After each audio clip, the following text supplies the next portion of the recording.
issues of dams.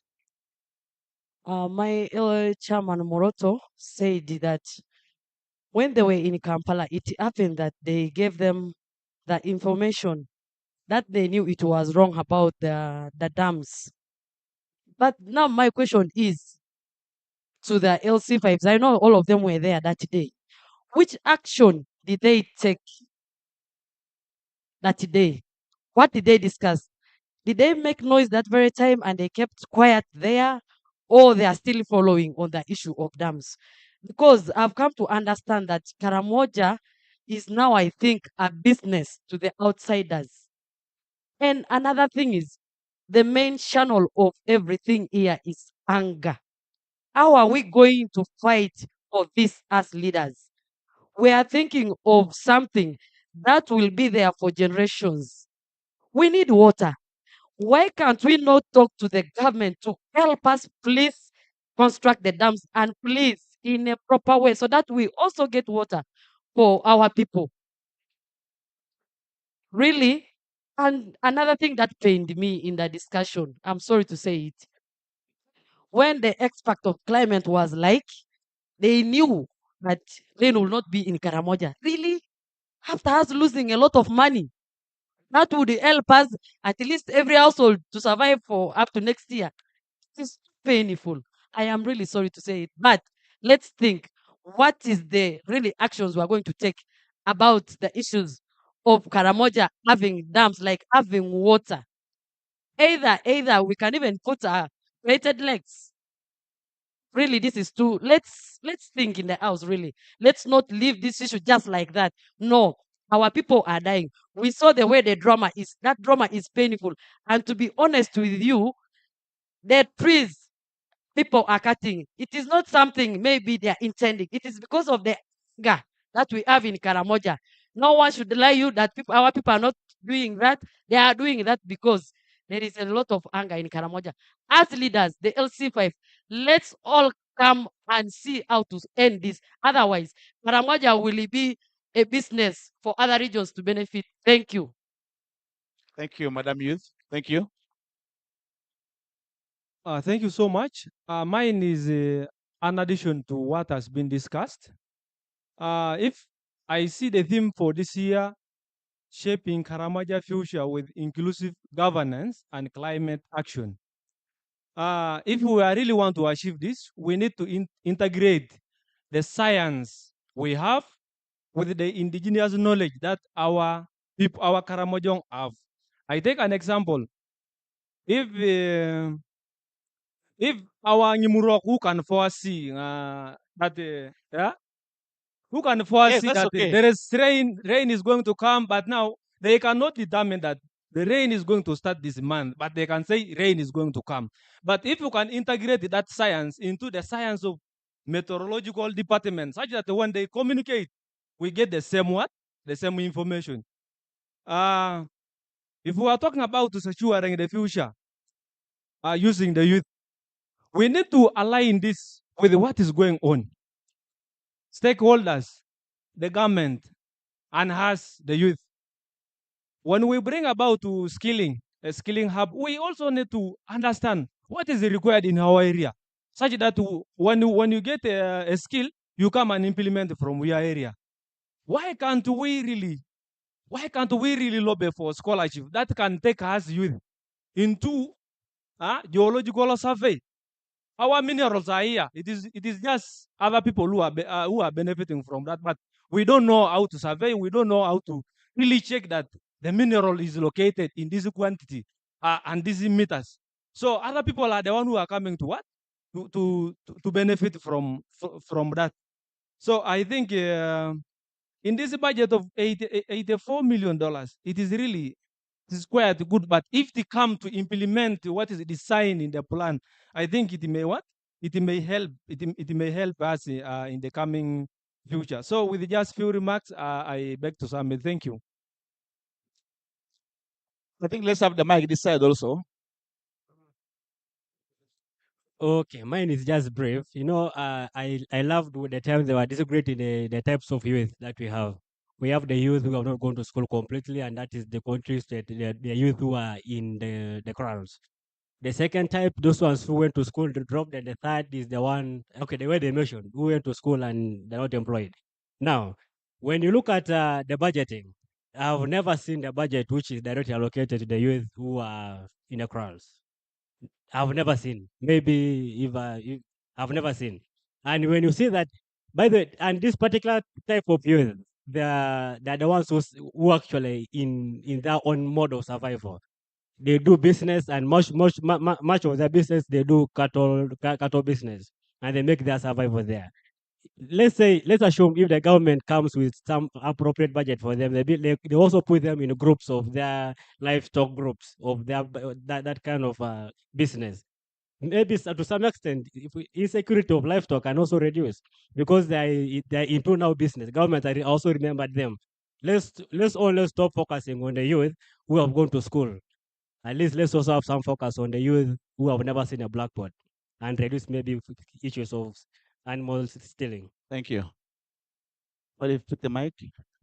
There was a question. Meanwhile, for those who have just come, we are having reflections of the past presentations. That's why we are reacting. There is something that I think one of the presenters mentioned. I've forgotten who, but it hit me hard. That it was the issue of CSR arising from CSR, questions arising from CSR in Tapach and those areas of Toro Cement, where there is no speculation among the committee members that maybe the local leaders are conniving with Toro Cement. Maybe they have their chairs with Toro Cement. I wish they really had. I wish the leaders, local leaders of Karamoja, are shareholders in these companies. It comes to me that we need to start thinking, how do we really benefit from the mineral sector? Because in the mineral sector, it's not even government benefiting. It is the investor who is benefiting. 65% of the proceeds from the minerals go directly to the benefactor. That 5% are shared by national government, local government, local government, community, and the owner of the land. Only that 5%. So if we have to benefit from minerals, indeed minerals now is going to become a curse for us in Karamoja. But if it has to become a blessing, then we must join the mineral market. How do we join the mineral market? By entering in as investors. An investor is a person, not the one doing business. Let's leave your buy to do business and sell cement. But then let's demand your buy to be transparent in its trade. When they are selling stocks, where did your buy display the where is the stock market for your buy? Where can I go and buy one just a mere share? Why who has bought shares for your buy? Those are the real people who are going to benefit. And if we have to benefit as the Karamojong, because some shares are as low as 250 shillings, but we cannot access because it is locked. So we must then be able to ask, let's create a stock market in Karamoja, or let the Karamojong access the room where the shares are displayed, so that these leaders, people who have little money, who have more money, can enter into the stock market, and then we can be able to talk to figures that we know. Because as of now, who are we talk when we say your buy? Who is your buy? Who is the face that you know buying your buy? It's just these are some of the, because that's when you can demand for corporate social responsibility. The person who can give you a corporate social responsibility for real is the one you know, because he fears that if he does not give, the next day maybe he will be ambushed, his child will be bullied in school or something of the kind. Social responsibility is shameful pay that you give out of remorse.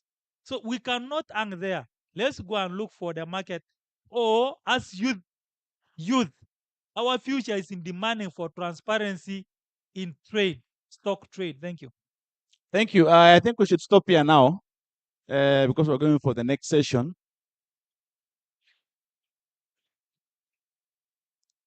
I need to hand over to the next presenter.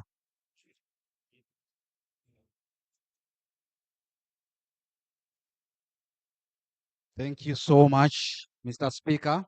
A round of applause to our moderator. Good evening, ladies and gentlemen. Henry Napokol is my name. This thing works.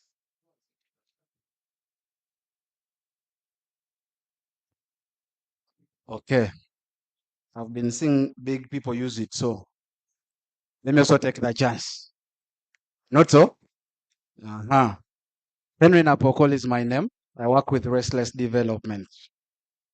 I'm also on the verge of leaving young people, but I still proudly associate myself as a young person. I would love to welcome you back from the lunch break. I hope we all enjoyed it, but also direct your mind to yet another very important discussion, one that is going to help us analyze the root causes of the challenges that young people in Karamoja are facing, but also together co-create and identify possible solutions to those problems. It's easy to blame our problems to other people, but we also equally have an equal portion of that blame. So our next session is going to help us identify what we can possibly do as a young people, together with our duty bearers in the region, and also see who is responsible for some of those solutions, and hoping that we can jointly set timelines around that.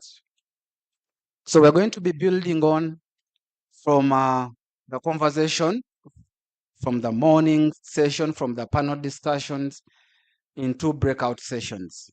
Yeah? Want to allow you to be able to appreciate the challenges a bit deeper, and also allow you co-create solutions around those problems. We are going to have 3 breakout sessions. One will basically focus on climate action and resilience. Yeah. So, where's Olupa Pius, sir? Or Lupa? Yes. Apologies for. Yeah. Pius is going to lead that session.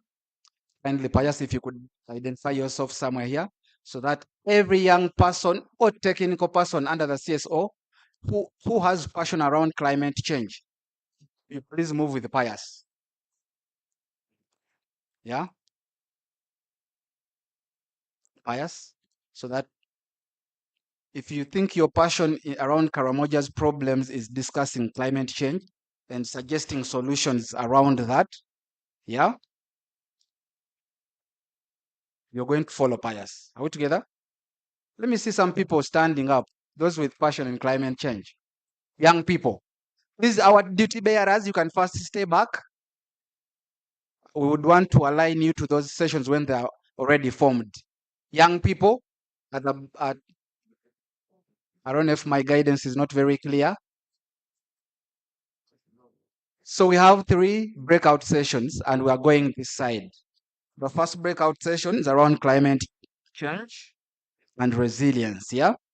And I'm saying that each of us that has passion around climate change in Karamoja, the crisis we're going through, and would want to make recommendations on what needs to be done. Yeah, kindly follow Pius. Okay. The next breakout session is on youth power, voice, and leadership. A session, there's an official that I had assigned, the gentleman there. The gentleman there. Yes. Whoever wants to discuss young people's inclusion in governance and accountability spaces, whoever wants to discuss young people and leadership, kindly get up and follow that man. Okay? And then our last breakout session is on media, digital literacy, and civic storytelling. Can I repeat that? It's media, digital literacy, and civic storytelling. There is a gentleman by the name of Wambi. Amos? Amos, where are you? Yes, that replica of our very intelligent leader of the country. Mzee? Yes. Whoever believes that they would want to guide conversations on how storytelling can change the stories of Karamoja, yeah, please follow Amos. Can we do that quickly? So we have breakout sessions down here, not the other side. So there's a boardroom and then 2 halls the other side. Where is Rita? Kindly Rita guide the team. Please move with Rita. They're all in the same direction. Thank you very much. Ladies and gentlemen, let's do that quickly. We are going to be in those breakout sessions for strictly 30 minutes. So we're reconvening here at 10 minutes to 4 p.m. So we have 3 sessions. The first one will be on climate action and resilience. Then the second session will be on youth power, voice, and leadership. Youth power, voice, and leadership. The third session will be on media, digital literacy, and civic storytelling. And we will be out in those sessions for strictly 30 minutes. We're reconvening at exactly 10 minutes to 4 p.m.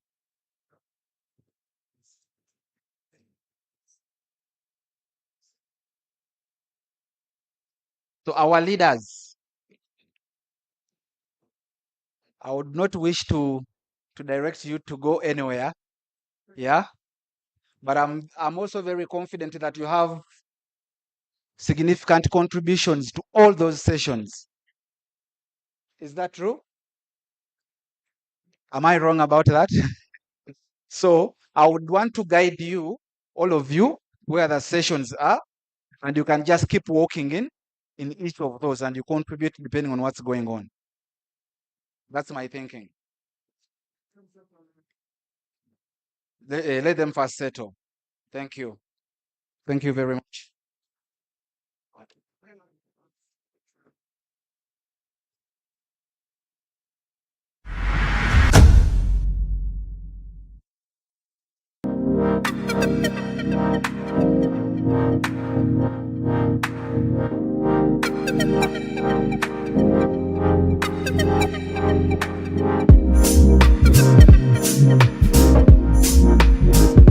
We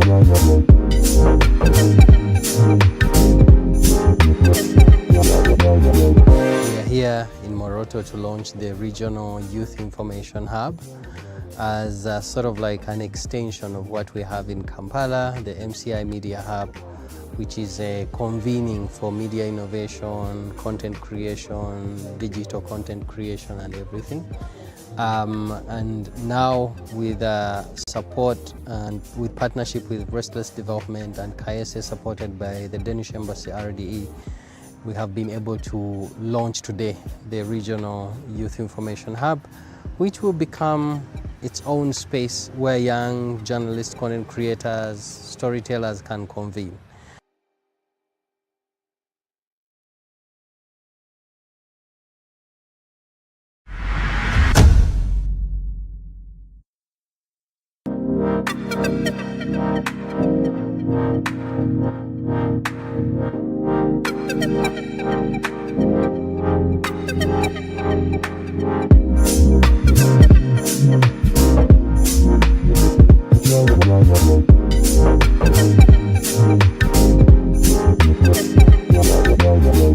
We are here in Moroto to launch the Regional Youth Information Hub as sort of like an extension of what we have in Kampala.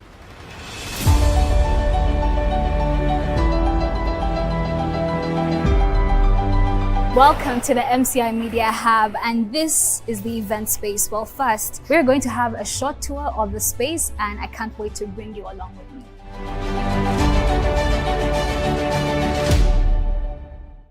First, we have this spacious, beautiful event space at the MCI Media Hub, where your organization can seat a capacity of 150 to 200 people. And we know that, events can be stressful emotionally, logistically, because we've been there, we've seen it all, we've done it all, we almost lost all our money.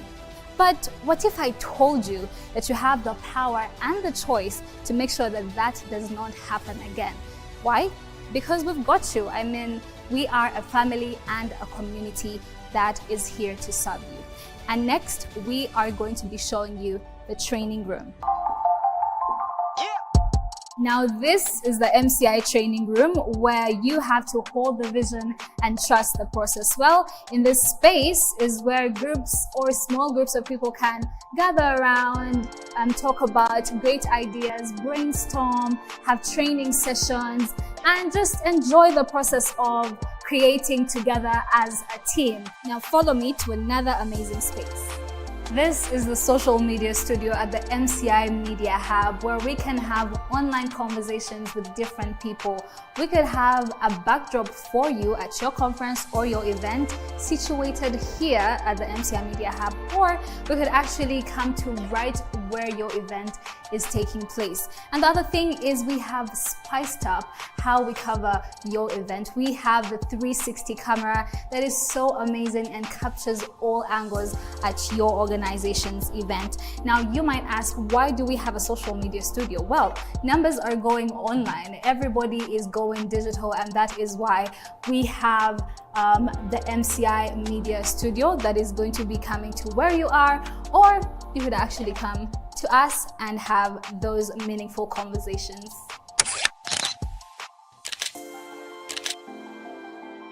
Remember, if you're having conversations online, an event that is taking place online, this could be actually a breakout session for you, breakout rooms or cubes that could have those conversations going. We also have a boardroom. Come, take a look. So in the boardroom, you could have meetings with your groups or your organization where you could do content creation for your event, or where you could discuss important matters. And we just have this beautiful space just for you in case you need that space to brainstorm as a team, and much, much more. Remember, in the same space, we are going to be showing you where the TV studio is and also the radio studio.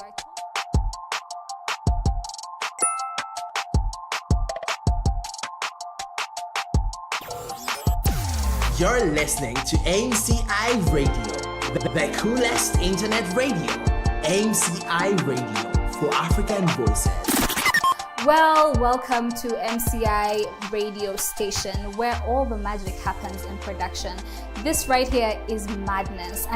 Look at all this equipment where you could just create your content as a voice artist, as a person who is interested in podcasts, anything audio creation. We've got you covered at the MCI Media Hub, which is a convening for media innovation, content creation, digital content creation, and everything.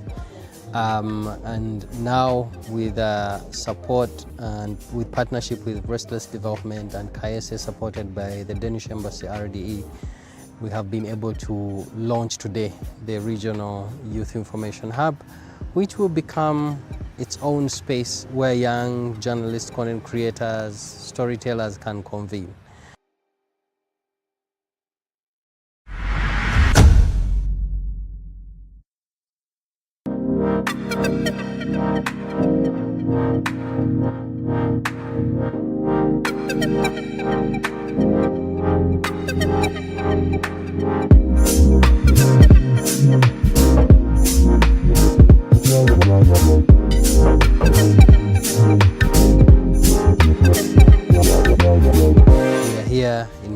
To launch the Regional Youth Information Hub as sort of like an extension of what we have in Kampala, the MCI Media Hub, which is a convening for media innovation, content creation, digital content creation, and everything.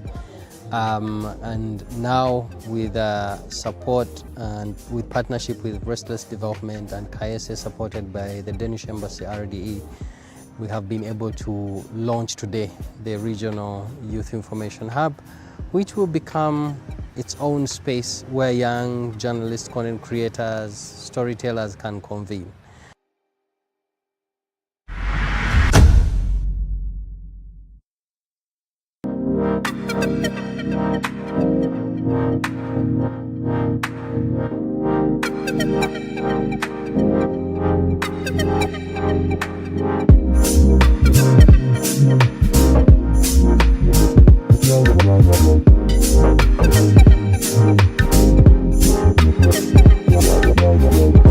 Here in Moroto to launch the Regional Youth Information Hub as sort of like an extension of what we have in Kampala, the MCI Media Hub, which is a convening for media innovation, content creation, digital content creation and everything. And now with support and with partnership with Restless Development and KSA supported by the Danish Embassy RDE, we have been able to launch today the Regional Youth Information Hub, which will become its own space where young journalists, content creators, storytellers can convene.